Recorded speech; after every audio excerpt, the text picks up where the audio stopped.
ସ୍ତ୍ରୀ ତାଙ୍କର ସମ୍ପୂର୍ଣ୍ଣ ନାମ ମାତ୍ର ସେ 13 ବର୍ଷ ବୟସରେ କସ୍ତୁରୀବାଙ୍କୁ ବିବାହ କରିଥିଲେ।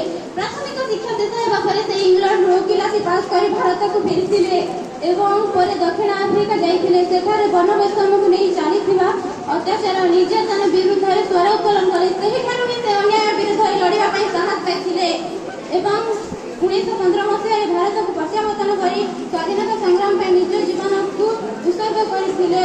1920 ମସିହାରେ ଅସହଯୋଗ ଆନ୍ଦୋଳନ, 1930 ଲବଣ ସତ୍ୟାଗ୍ରହ ହେଉ ବା 1942 ଭାରତ ଛାଡ଼ ଆନ୍ଦୋଳନ, ତାଙ୍କ ଡାକରାରେ ଜାତି ଧର୍ମ ବର୍ଣ୍ଣ ନିର୍ବିଶେଷରେ ସମଗ୍ର ଭାରତବର୍ଷ ଏହି ସଂଗ୍ରାମରେ ଯୋଗ ଦେଇଥିଲେ। ଏହା ଇଂରେଜ ଶାସନ ଭିତ୍ତିଭୂମିକୁ ଦୋହଲାଇ ଦେଇଥିଲା। ତାଙ୍କର ନିରବିଚ୍ଛିନ୍ନ ଉଦ୍ୟମ ଓ ଅହିଂସା ରୂପକ ମନ୍ତ୍ର ଦ୍ୱାରା ପରିଶେଷରେ ଭାରତ ଇଂରେଜ ଶାସନକୁ ମୁକ୍ତ ହୋଇଥିଲା। 1947 ମସିହା ଅଗଷ୍ଟ 15 ତାରିଖରେ ଭାରତୀୟମାନେ ସ୍ୱାଧୀନ ଲାଭ କଲେ। ସତ୍ୟ ଓ ଅହିଂସାର ପୂଜାରୀ ଦୀନ ଦୁର୍ବଳର ବନ୍ଧୁ ସ୍ୱାଧୀନ ଭାରତର ସ୍ରଷ୍ଟା ମହାତ୍ମା ଗାନ୍ଧୀ ଜାତିର ଜନକ ରୂପେ ସର୍ବଜନ ବିଦିତ ହେଲେ। ସେ 1948 ମସିହା ଜାନୁଆରୀ 30 ତାରିଖ ଦିନ ପ୍ରାଣତ୍ୟାଗ କରିଥିଲେ। ମୁଁ